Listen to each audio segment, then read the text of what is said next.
sodi mkurutu au ni tata machua esko lukungeni luve njena ya nambo ta yikwe tata mukoko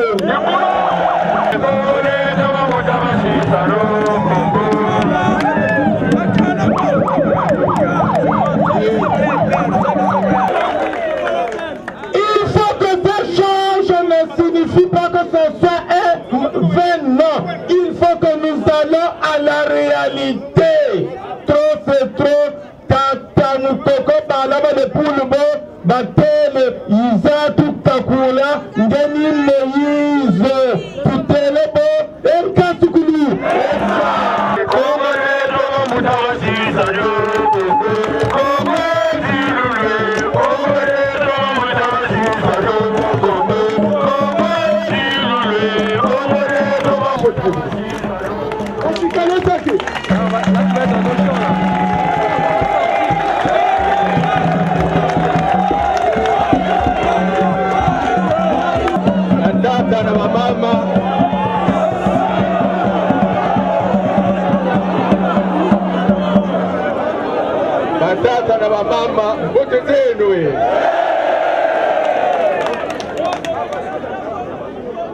Je voudrais dire 2 ou 3 choses.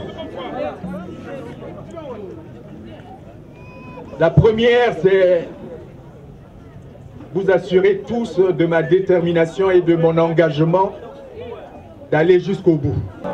Absolument rien ne me détournera de ce que j'ai décidé de faire.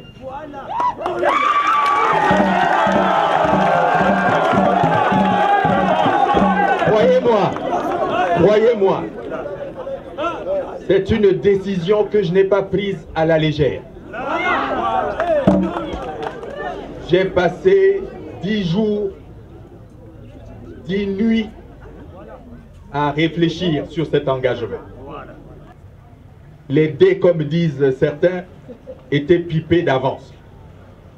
Alors la raison commandait qu'on ne participe pas à ce simulacre d'élection. Mais de l'autre côté, depuis le mois de septembre, j'ai d'abord senti dans le peuple congolais un frémissement. Et puis à Pointe-Noire, le 17 octobre, un appel de quelques jeunes. Et puis cet appel est allé en augmentant. Alors je me suis dit, et si j'écoute la raison, et je dis que je ne serai pas candidat, peut-être qu'il me sera difficile de me promener tranquillement dans les rues de Brazzaville et dans le Congo d'une manière générale.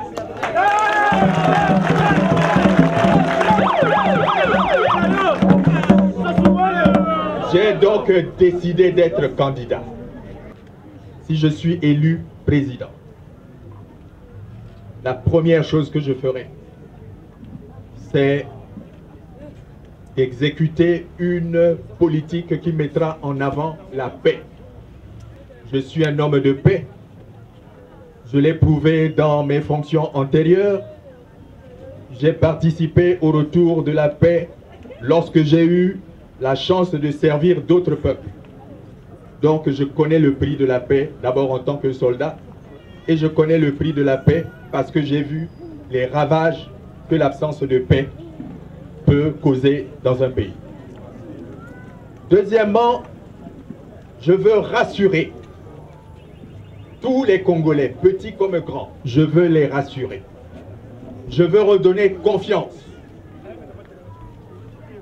aux Congolais. Je veux que les Congolais reprennent confiance en eux. Aujourd'hui, qu'est-ce qui se passe? On a l'impression que tout le monde a peur, alors que nous savons très bien que 90%, pour ne pas dire 100%, des Congolais ne sont pas contents de la manière dont le pays est géré.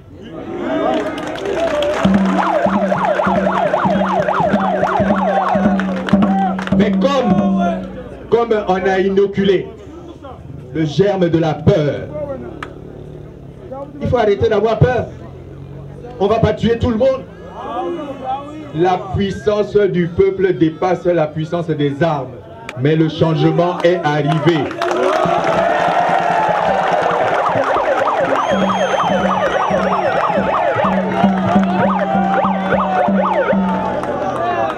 Du haut de cette tribune, c'est avec vraiment beaucoup d'émotion.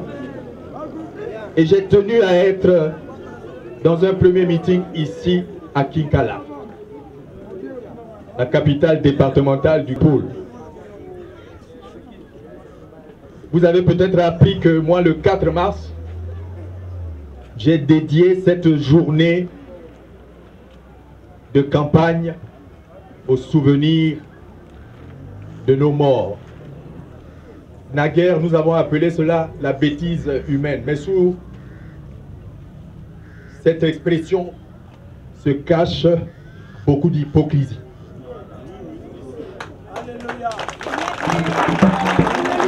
Je suis venu ici pour dire qu'il est possible qu'une réelle paix des cœurs et des esprits, si nous avons un leadership qui convient, si nous avons un leadership qui est en prise directe avec le peuple, et si vous me faites confiance, il n'y a pas d'homme providentiel. Il y a l'homme que les autres regardent, que les autres admirent comme un modèle et qui est capable de conduire une collectivité nationale. Moi, je serai ce modèle-là. Qu'il s'agisse des questions financières, qu'il s'agisse des questions économiques, qu'il s'agisse de quelque chose que je considère comme étant essentiel, de la morale de la société. Nous aurons beaucoup d'efforts à développer. Ce n'est pas un pouvoir de quelqu'un qui peut gérer le pays comme il veut, prendre les décisions comme il veut, s'emparer des ressources du pays comme il veut, se partager ses ressources avec ses amis et sa famille. Non, il faut qu'on mette un terme à ça.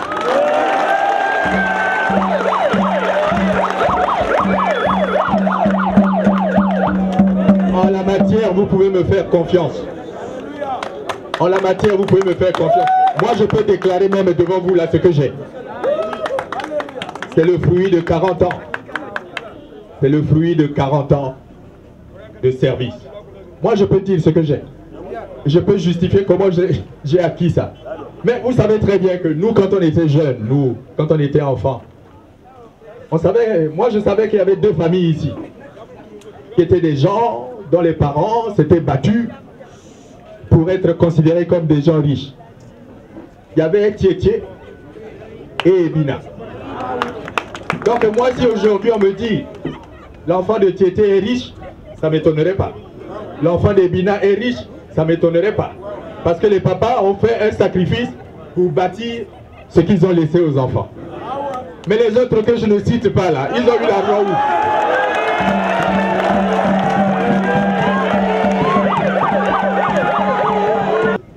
Toute cette campagne qui débouchera sur l'action gouvernementale se reposera sur 3 éléments. Apaiser, rassurer, redonner confiance aux Congolais, redonner confiance aux cadres congolais. Les Congolais doivent enlever la peur qui les habite.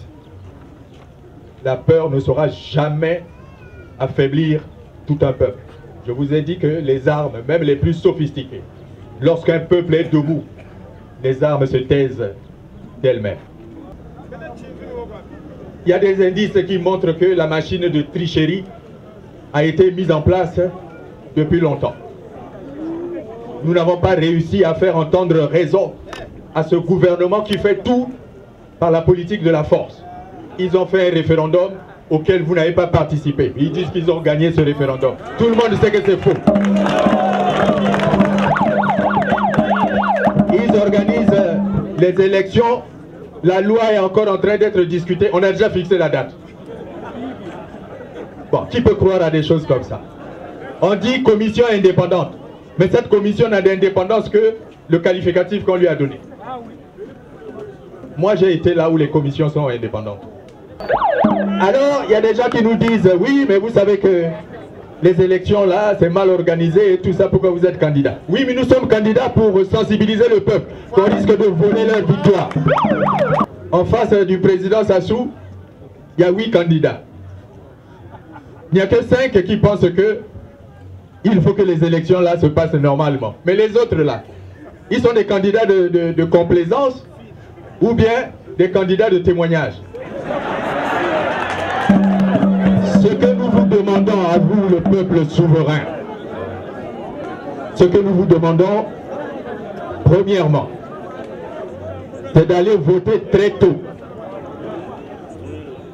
Une fois que vous avez voté très tôt, vous allez vaquer à vos occupations, vous restaurer, et puis vers les 16h, 17h, vous revenez.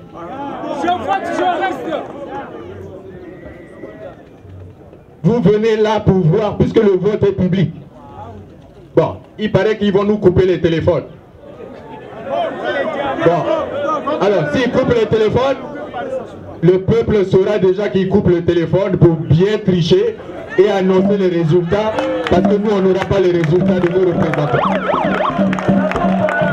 Donc, il faut être vigilant. Le peuple doit venir assister pour que si vous êtes 100 à assister, on vous donnera les comités de soutien, notre organisation vous donnera les numéros où vous allez téléphoner. Même si vous êtes 3 ou 4 à téléphoner, pour nous c'est bien, parce que si vous êtes 3 ou 4 à dire la même chose, on sait que les résultats sont effectivement ça. Si vous voyez quelqu'un qui n'est pas du quartier là, il faut commencer déjà à l'indexer pour que les autres sachent que ça c'est un infiltré qui vient voter 2 fois, 3 fois, 4 fois. Vous savez ce qui m'est arrivé à Brazzaville. On m'a empêché par tous les moyens d'accéder à la candidature. On a continué à vouloir peut-être me détourner en pensant qu'on va psychologiquement m'atteindre. Mais moi j'ai été formé pour supporter les choses les plus difficiles. Donc ils n'arriveront pas. Alors passez mon message, c'est faute de temps. La région du Poul est une région pour laquelle j'ai beaucoup de compassion.